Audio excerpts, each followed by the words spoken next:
The views expressed and the opinions given by the individual host, guest, random reptoid, or chupacabra may not necessarily reflect those of AM 950 Radio, its affiliates, or its sponsors.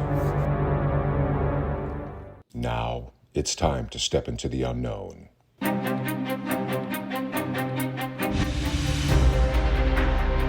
There are things people experience but never talk about. A shadow moving in the corner, flickering of the lights, a disembodied voice. We invite you to talk with us. Share your story, share your experience, because this isn't just your story, this is our story. This is GhostBox Radio with Greg Bakun. And this is GhostBox Radio on AM 950, where every night we talk about the paranormal, ufology, Bigfoot, and so much more. My name is Greg Bakun. Thank you so very much for joining us on this Monday evening. You know what? I just want to kind of get to it here because, as you know, I mean, we always talk about all things paranormal and stuff, but as you also know, I'm kind of a geek. I'm a big fan of a lot of different genres. I'm also just a fan of television in general and film. And so when I realized that September 8th was Star Trek Day, I really thought, at the very least, I should talk about it. And I thought either I just come on and talk about it for an hour and maybe bore people, or maybe bring someone on who has a great deal of knowledge and can really tell us a lot of great things about Star Trek, or at the very least, carry on a better conversation than me just doing it myself. And the first place I thought of looking at was... If I dare say so, I think the best Star Trek podcast out there, and there's a lot of great ones out there, Inglorious Treksperts. If you haven't heard of this and you're a Star Trek fan, I do have to scratch my head a little bit, but never fear, it's out there on all ways of getting podcasts, and you need to check it out because it really not only delves deep into Star Trek and the different series and stuff, but it is hosted by people who've been in the industry, who have worked in, and some have worked in some capacity on Star Trek, and I want to talk about that today. So I brought on one of the co-hosts, Daren Dochterman, and he has been on Inglorious Treksperts for a while, but also, and Daren, if I'm making sure I get this right, we're talking about Star Trek: The Motion Picture, Visual Effects Supervisor and Associate Producer on the Director's Cut, if I'm not mistaken. That's absolutely correct. Hi, nice to talk with you, Greg. Daren, welcome to the show. I really appreciate you coming on. Thank you. You know, and first of all, it's always time for some show and tell, first of all. And the people listening are not going to be able to see this, but I watched this last night. Ah, there's the big box. I went with the deluxe. For those who are not able to see, I have the deluxe version of Star Trek: The Motion Picture, the Director's Edition, that had come out onto 4K. I'm a big tech fan, so this is phenomenal. Now, I'll tell you, Daren, that this was the first time I actually watched it. Really? I am one of those people that I ferociously collect physical media, and then often it just sits for a great deal of time. I'm a big British television fan, so I have many, many, many thousands of British television series that have just sat there for years and years. And I thought, well, you know, I watched some of it on Paramount Plus, but it's like I really want to have this 4K experience. Daren, I mean, we're going to talk about all things Star Trek here, but honestly, and I'm trying to say this without sounding just like kissing butt over here, but what an experience it was last night to watch this. Truly. I'm so glad to hear that.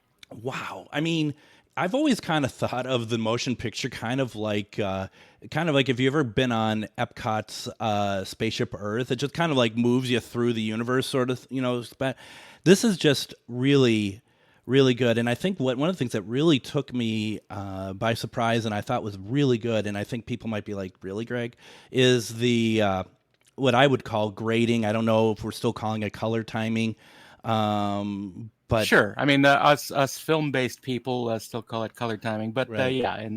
in the lab you call it grading now. Yeah, right, right. And I've struggled for years to really understand the term color timing, but you know, one of the things I thought was so, first of all, it was very sympathetic. It's just a beautiful looking color to the entire film. The effects are fantastic, but I think one of the greatest things that I personally feel about that director's cut, at least as far as how it looks, is I always thought that Leonard Nimoy had come across looking pretty rough in the theatrical version, where it's like you could really see he never looked great in that film. But until the work I saw there, where it's just like it doesn't stick out, and what I'm getting at, trying not to be rude about it, is like his I mean, just kind of the lines and stuff on his face at the time, which I've never noticed in any Star Trek film beyond that, and except in like 2009 or something like that. I don't know. To me, it just was like, God, this is really truly a wonderful film viewing experience for me. Well, I'm so glad to hear that. I mean, the thing is that I have not only been blessed to work on this version of the film, but I got to work on the first iteration of the director's edition back in the year 2000, which was released in 2001.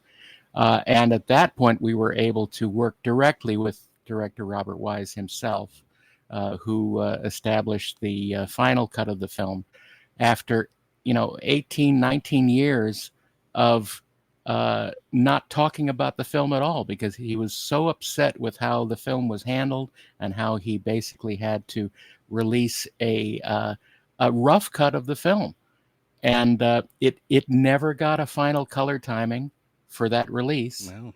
And it never looked good. No. And this includes the various releases on home video. They all look terrible, like what we call a one light, where you just turn on the light and expose the film and hope for the best. But I'm so glad that this latest edition has been allowed to come out and give people a new look at this classic movie, which I think was given unfair chances at the beginning. But I'm so glad to hear people like you who are saying, oh, you know what, I was really surprised and I enjoyed it, and that's just so great to hear. It is so good. And for those of you who haven't experienced this yet, or might be thinking, the motion picture, not really my thing. First of all, I mean, it's well worth seeking out. And I don't know, it just... I really enjoyed every aspect of it, and I was there in 2001. In terms of, I got the DVD at the time, and at that point, I think that film must have fallen kind of in a tough spot in terms of television or film production, in a sense, because it was things weren't coming out in HD, and this film was finished at the time in standard def, right? The work you all did. Absolutely. Yeah, standard video def. And you know what? We were a little miffed at the time because they didn't let us do it in HD. But honestly, I think that in the long run, even waiting after 22 years to go back to it again, I think we benefited immensely from that delay, because technology became so that you could do 4K production at home during COVID. With all our crew being interspersed over the world, basically, and we were so lucky to be able to pull that off under such circumstances. Do you think if you were to be able to do it in HD back in 2000, 2001, do you think your chances of being able to do it again in 4K would have been lessened? Oh, I think there would have been no chance. Yeah, absolutely not. They probably would have upscaled the HD to 4K with whatever result that would give them. But honestly, I think it worked out better for everyone this way. And I'm just so glad that we had the opportunity to finally give the film its final setting. It's fantastic, and I actually know tangentially. I don't really know him anymore, and even at that time, it was very kind of through other people. I knew Mojo. Sure. Stiglitz, yeah, and he used to come out. Like I said, I'm a British television fan, big Doctor Who fan. So back in the 90s, there was this big Chicago convention, Chicago TARDIS. Or sorry, it was actually called Visions. And Mojo would come out there, and he befriended a friend of mine, Shell, which I don't know if they're still in contact or not. But I mean, it was kind of like, and I want to say, I could be wrong. I want to say he worked on Babylon 5 as well, perhaps. He was employee number 1 on Babylon 5. Okay, yeah. And he was one of the pioneers in making visual effects for television a viable thing. And it's really amazing. He has a great history with visual effects and that kind of artistry. Boy, I should seek him out and see if he wants to come on at some time too, because you're absolutely right. I remember back in the day when he was telling us all about it, and a lot of us were kind of vying to get into some kind of production. We weren't sure what that is, but listening to somebody in the field, somebody who's doing it, and somebody it was just kind of mind blowing. It was just like, wow, okay, it is possible. People can do it, and especially as Babylon 5 and that group of people of ours. It was so popular and such a big deal that it was like, wow, pretty incredible.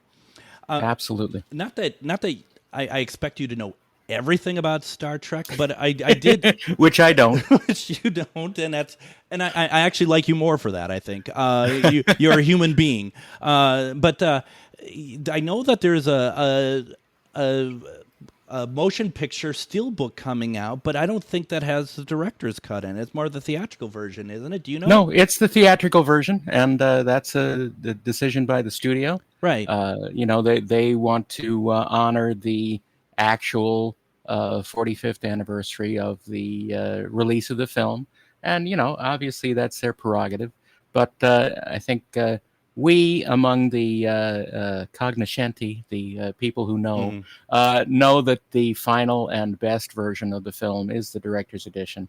And look, I have no problem with people buying the original release if they like watching a rough cut. Literally, I mean, that is literally the case. And I was hoping, and I'll probably have to get it. And this is the kind of how I operate. I'm going to have to get it again separately, though, because as much as I love this, and one of the reasons I got this version because I wanted the ABC version as well. Sure. On here, this folks that are once again, they're not. You're listening on the radio. I'm holding up the director's edition. He's holding up the box. I'm holding up the box, but they're hard to get out. They're hard to get out of this case, and I'm one of those. It's interesting. That's the American packaging. Apparently, the British packaging for that same set was a little more solid and easier to open. Well, and I could be one of the people that just takes the disc out, puts it in another case. But no, I'm like, okay, I'll just get the 4K that's like $20. No, you got to keep everything in its original packaging. That's I do. Just how it is. I really, really do.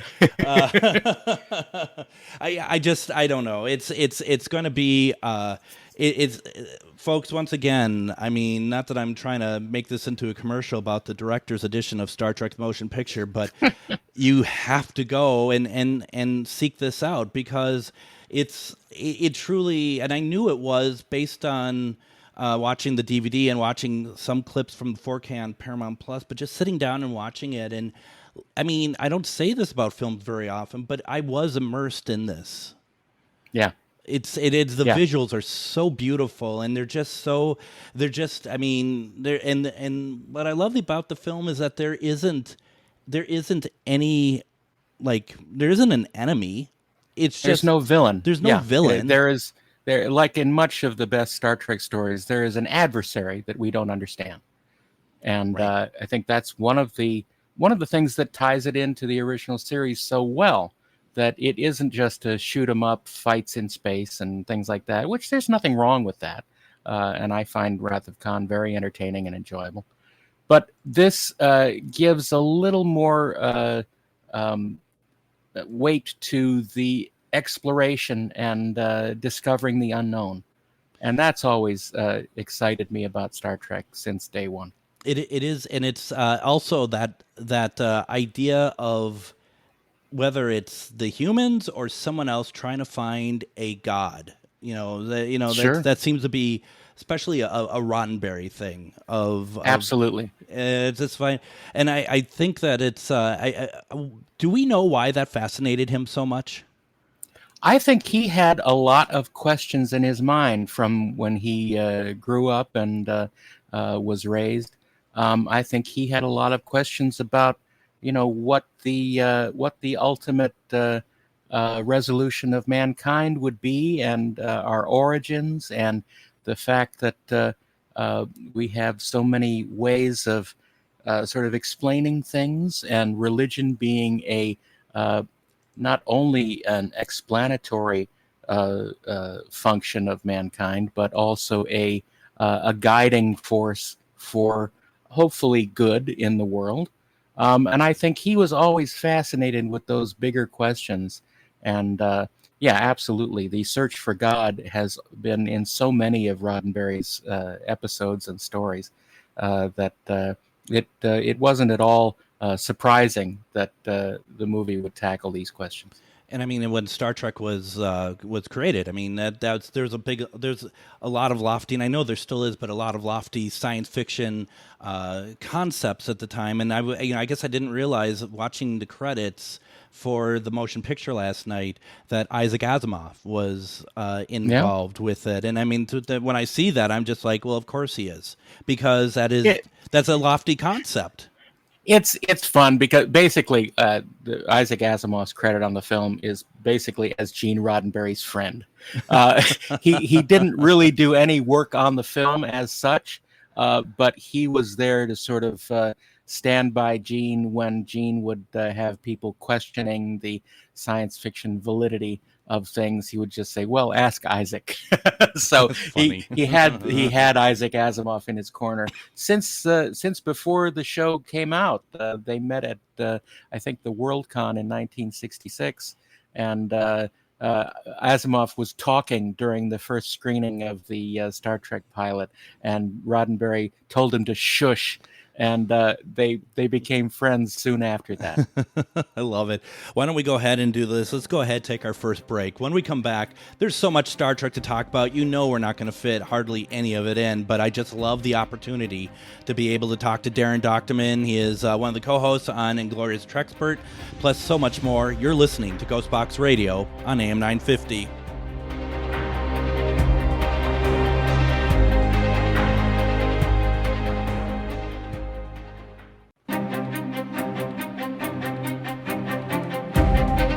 And welcome back to GhostBox Radio on AM 950. My name is Greg Bakun. We are celebrating the day after Star Trek Day, but I think every day can be a Star Trek Day. I'm very happy to have with me today one of the co-hosts of Inglorious Treksperts, Daren Dochterman. And Daren, I feel bad when I just say that, because there is so much more to you than that.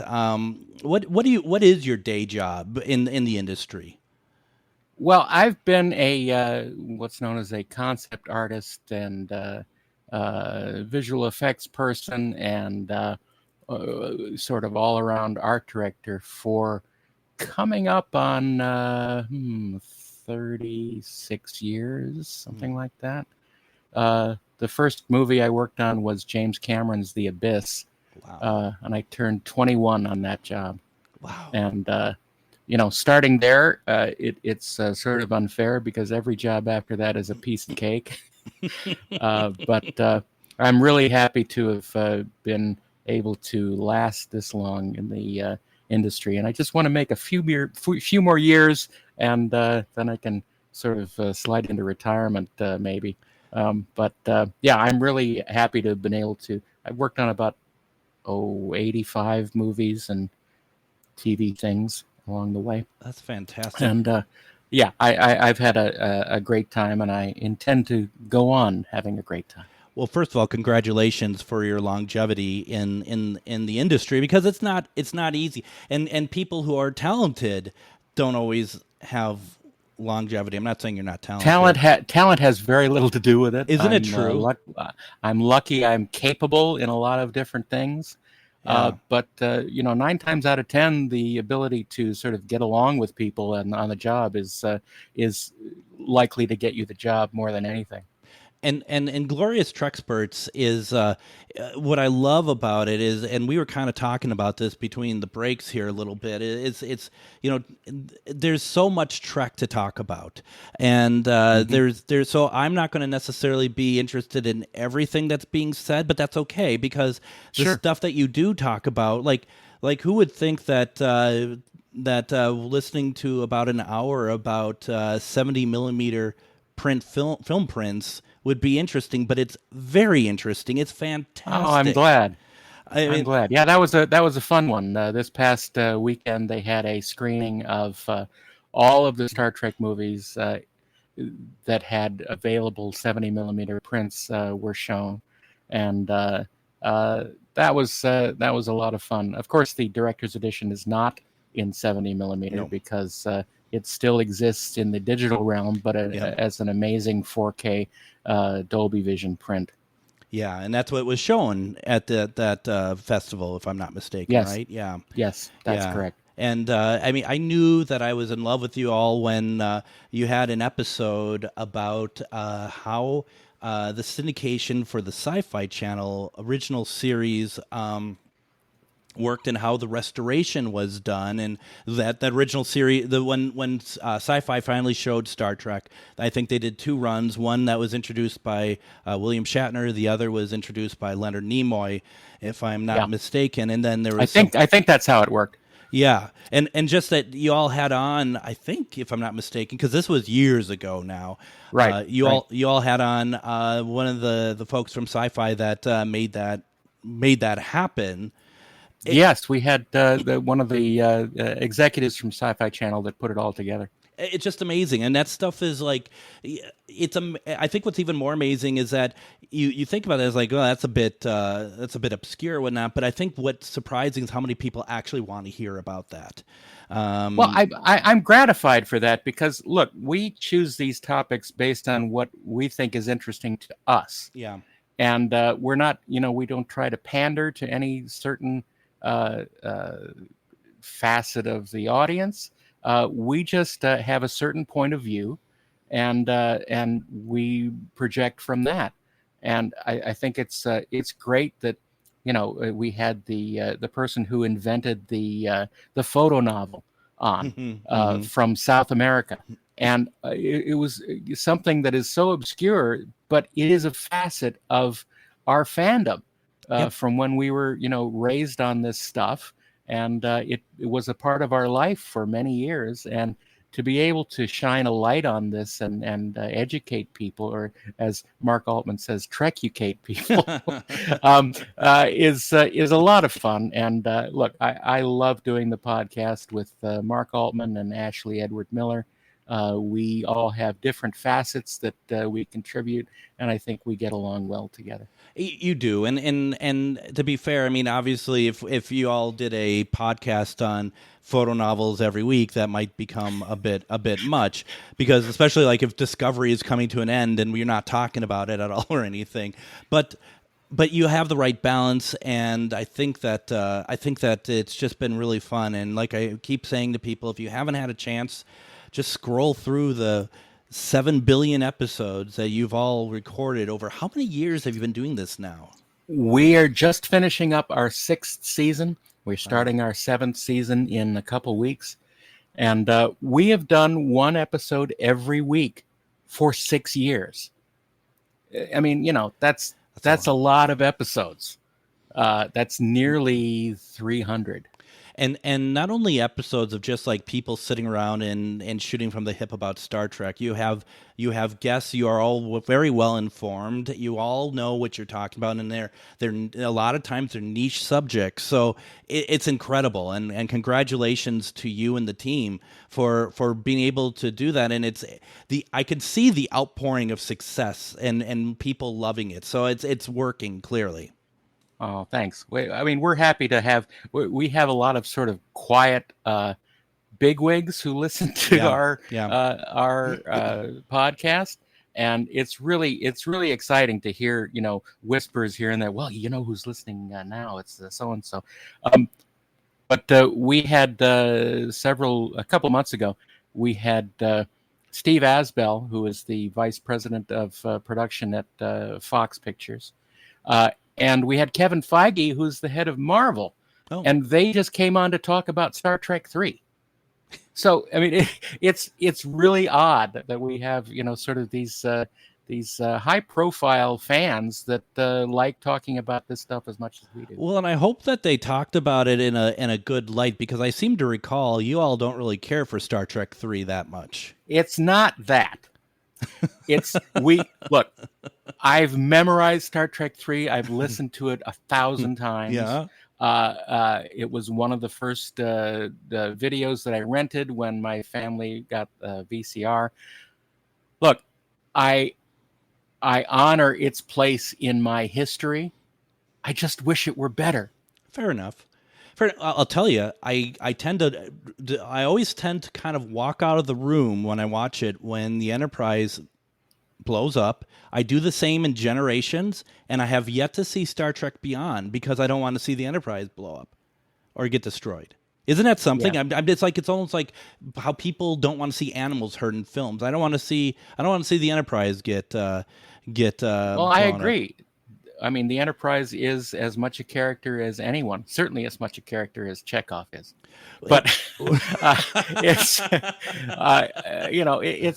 I felt more in mourning for the Enterprise being destroyed than I did for Spock, because I figured, well, they're always going to bring Spock back. Yeah. But you never know about the Enterprise, and they sort of brought the Enterprise back sort of half-assed.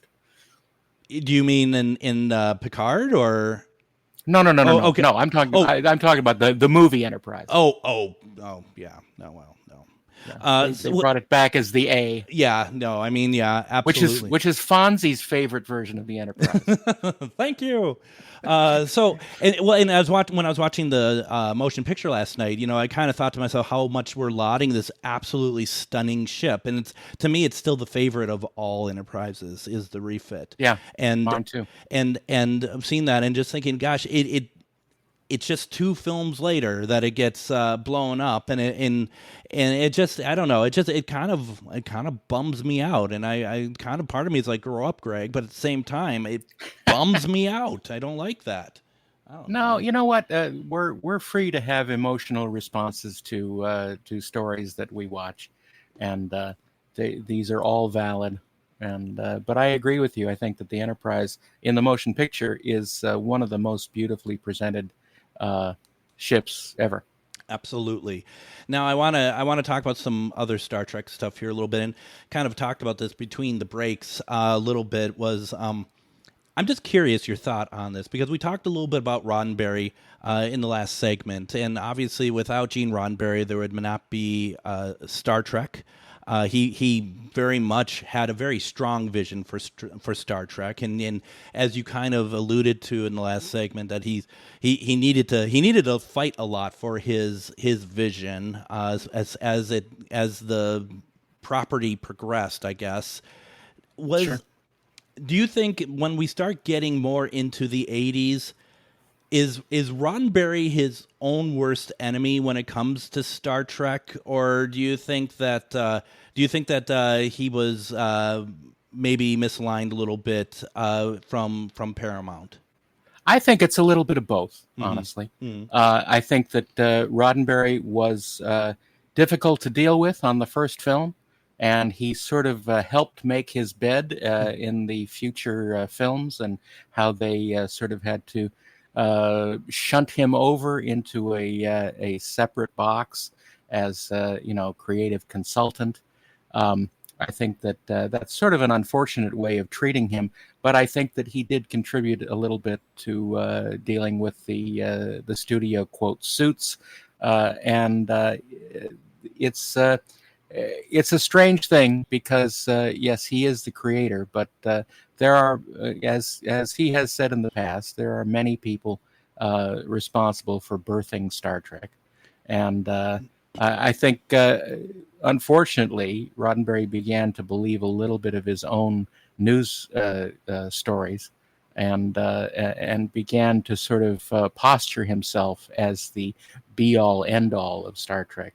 And I think that rubbed a lot of people the wrong way. But, when he came back to do The Next Generation, I think he proved that he could capture lightning in a bottle twice. So, you have to give it to him for, being single-minded and able to bring his creations to life again.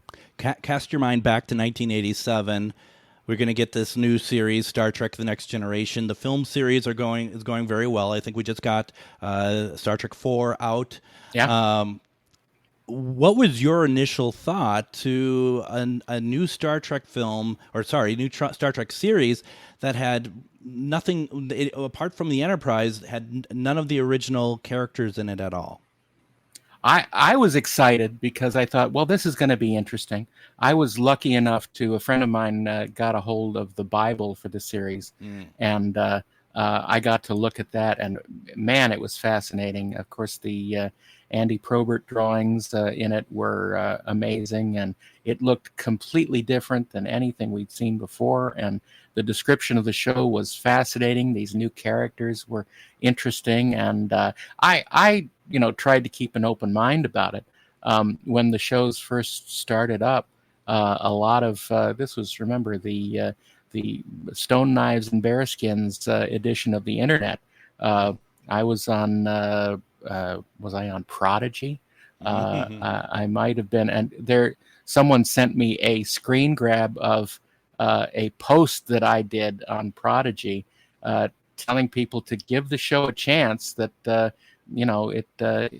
we're only 2 episodes in, and people are already shouting it down. I said, just give it a chance to find its footing. But we still deal with that here 35 years later. Well, it's true. I do have to say, before we get into another break here, that to show how small-minded I was, even as what would have been like a 12, 13-year-old at the time when that came out, I could believe anything. I could believe the ship flying. I could believe that there's a star fleet. I could believe the one thing that I couldn't believe, I was like, this is never possible, it will never happen, is touchscreen technology. And I was like, I can believe everything, but it looked cool, but there is no way. You always need to have buttons. Just like Roddenberry said, in the future, all monitors are going to be circle. I was like, you're always going to need like real buttons. Well, I mean, I think, history has proven you're right. Yeah, exactly. The one thing that actually did happen from the series that's actually real is the thing I didn't think was possible at all. So that's why if anyone ever asks me what I think of the future, I just keep my mouth shut because I really have no idea. No idea. Take that, Neil deGrasse Tyson.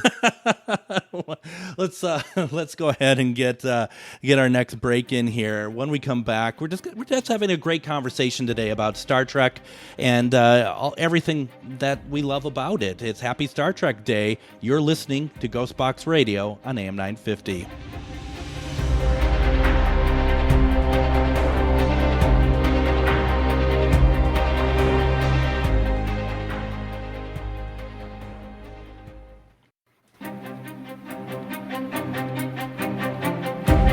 And join me tomorrow on GhostBox Radio with Greg Bakun. We're going to have on Morgan Knutson. She has a brand new TV series on T+E channel called My Haunted Hometown. And we're going to be talking to her about that. Unfortunately, the series is not available yet in the U.S., but just like Haunted Discoveries, I am sure that we're going to get there, and I want to hear all about this. And Morgan is just so much fun to talk to. I'm looking forward to that tomorrow. But we are celebrating Star Trek today, as yesterday was Star Trek Day. And I have with me Daren Dochterman, and we've been talking about Inglorious Treksperts. And just remember, folks, because we've been talking so much about it, Inglorious Treksperts is found just about anywhere, well, not just about anywhere, everywhere you get your podcasts. But I also like to make sure that you go over to TrekspertsPlus.com, TrekspertsPlus.com, and see what's going on over there. There's a lot of great, there's merchandise, there is all sorts of great things. You could subscribe over there, get updates, and that's pretty cool. So Definitely go over there for that. And you got your own Patreon page, right? I do. I just started this last month. It's a method of getting some stuff out there that I've been working on over the past few years. I have a lot of full-length commentaries of movies that inspired me, and I just put up my interpretation of what an album of James Bond themes sung in the style of William Shatner would be. Oh, that's amazing. It's called A View to a Bill. There's several other things. I'm working on a full-length audio book of the original Making of Star Trek book from 1968. And I'm going to be making that available on my Patreon too. It's Patreon/Beta5 Productions, all one word, all spelled out.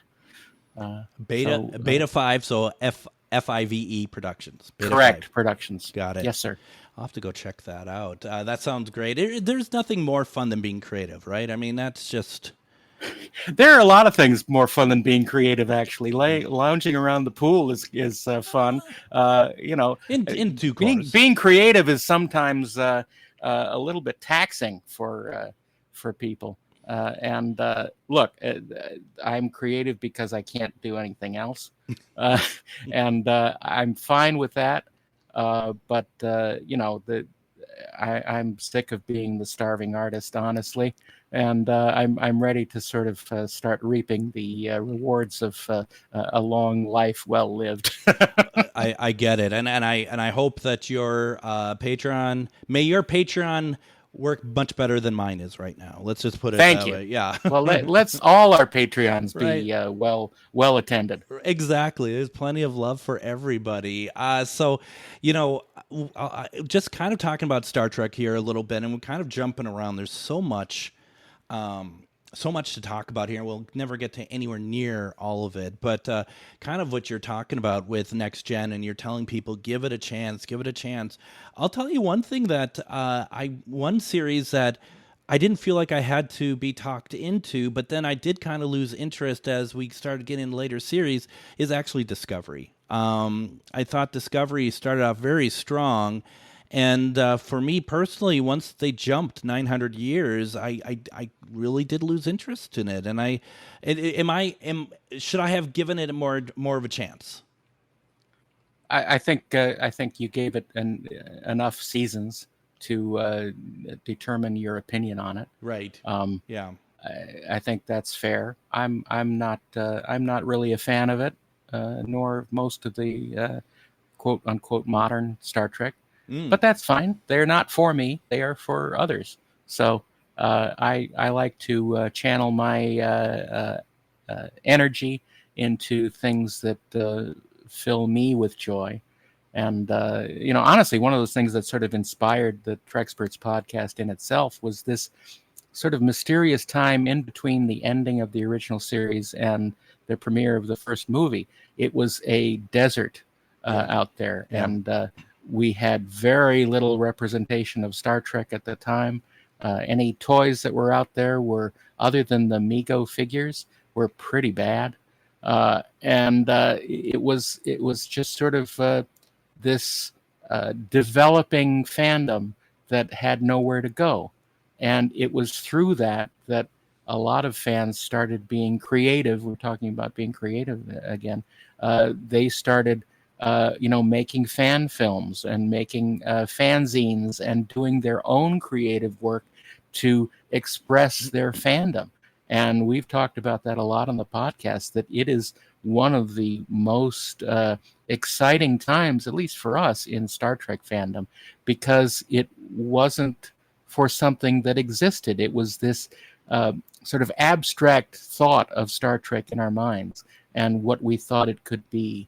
And it was a very magical time that I don't think will come again, but it's something that we like to remember. I get it. And, it's interesting, your thoughts on kind of modern Star Trek. mirrors my thoughts on modern Doctor Who, and I've been a big Doctor Who fan and maybe never really worked on it per se, but have helped with BBC with certain things and whatnot over the years, and been kind of bled Doctor Who for years. I don't find the series to be for me anymore, but I appreciate your sentiment, because I find too many people who don't like a current iteration of something. They want to go in and they want to crap all over it. Like, go on to people's posts talking about how much they enjoy it, and someone come in and have to crap on it. And I don't hate it, but I don't want to. Why would I want to ruin somebody else's enjoyment of it? It seems very petty to be like, well, it is. If it is, but it comes from a position of fear, where you are believing that thing that you love will be eliminated by this new thing. Yeah. Which honestly is sort of coming to pass these days. Yeah. You know what? I think that as long as we sort of remember what we like about something and try and make the best of our memories and of how we want to share those experiences with others, I think that is sort of the best way that fandom can help itself perpetuate. Is there a moment in Star Trek, in whatever iteration you want to choose, one moment that you just love, that just, it doesn't even have to epitomize Star Trek for you, but that you just is like, this is always that moment I'm going to make sure I'm around to watch if I'm watching a film or television or whatever? That's an interesting question, because I don't think any of those moments happened in the fictional Star Trek. Sure. I think that those moments happened in the real world with our relationship to Star Trek. Oh. And I think one of those things was right before Star Trek VI premiered in 1991, mm-hmm. where we had just learned that Gene Roddenberry had passed away. And at that point, Next Generation was in full swing. And fandom was at its peak. I mean, this was the golden age of Star Trek fandom. And there was such interest and such talk about Star Trek everywhere. And it was at that point that I was realizing, well, this is going to outlive all of us. And it's truly a worldwide phenomenon. And I think that's the biggest sort of moment of Star Trek that I remember as being memorable. For myself, it's also Star Trek, around Star Trek 6, but actually in Star Trek 6, and I'm no good at reciting dialogue, so I'm not going to even pretend to try, but being in Spock's quarters with Kirk, and would this be considered a joke?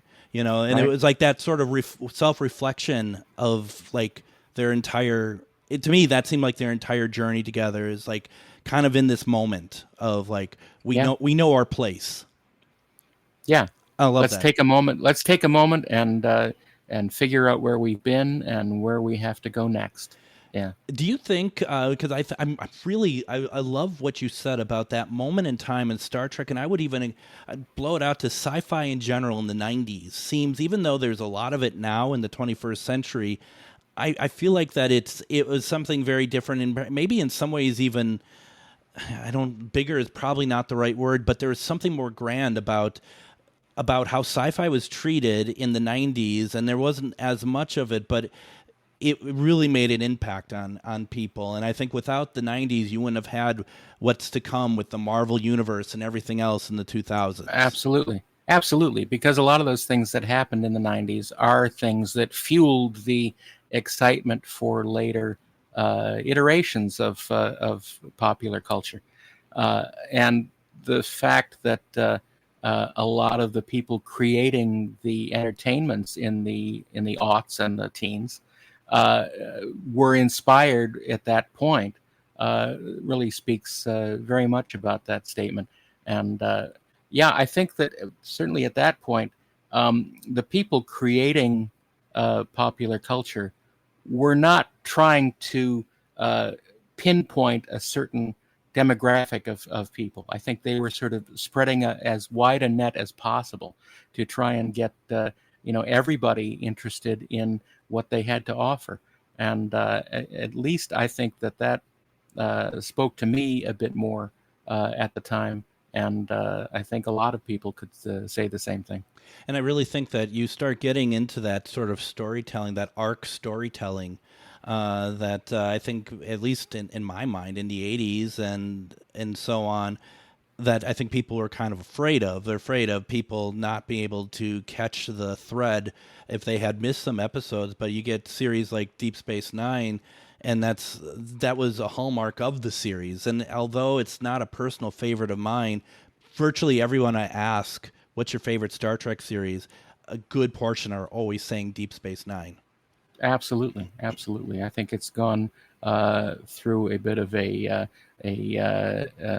new awakening to fans, and I think that that they are beginning to be able to appreciate it, separated from the time that it was released, and I think that's a great thing. But yet, sadly, probably we'll never see an HD transfer like we did of Next Gen. Yeah, well, that's the thing. Unfortunately, the production situation at the time was that halfway into it, they went to digital visual effects, and they were not shooting physical models on film anymore. And the one good thing about Next Generation is that they had shot all of their elements on film and were able to utilize all of those in the restoration of the HD versions of Next Generation. Unfortunately, the sales just didn't make it. The sales, maybe this was due to the studio sort of breaking it down season by season and trying to get as much money out of every season as possible. But the sales just didn't make it worth their while, certainly not for the money that they outlaid for it. And I think that, more than anything, is what keeps future shows from being presented that well again. And that's always a shout out, isn't it, for people who are just like, yeah, I like it, but I'm going to wait for it to be on sale or something. I get it, but if you want it, you have to support it. That's and it's not supported down the line. It's supporting it now with the pre-orders and stuff. That's what really makes the difference. Because every time they offer something, that is a test to see where the audience is, and if the audience doesn't show up, that they're not going to do it again. No, and I'm going to say, I put my money where my mouth is on that, because, I got each season of Next Gen as they came out. I also got the sample disc, the one where it's like, here's 4 episodes. This is what they're going to look like. And if, like I said, I'm not the biggest fan of Deep Space Nine, but if they were releasing them in HD, I would be getting them. Because that, let alone the fact, and this is coming back to Inglorious Treksperts, all of this comes down to also of like maintaining the history of these programs. And that's what I think is great about Inglorious Treksperts as well, is simply who's going to talk about 70 millimeter prints? Who's going to talk about photo novels? Who's going to talk about it being on sci-fi? And then the other end, be able to have conversations with Shatner on there. That's what you guys do. And you're keeping that history alive for other people to know and learn about. We're trying our best to hold the torch up as long as we can, and hopefully people will catch on and join us on the trek. That was bad. That was or amazing. It's one of the two, and I'm not sure which one it is yet. There's such a fine line between stupid and clever. Well, and I know which way studios generally go in Hollywood with that line. So it's something else. Once again, folks, in Inglorious Treksperts, it is available everywhere that you get your podcasts. And don't forget to check out Treksperts Plus.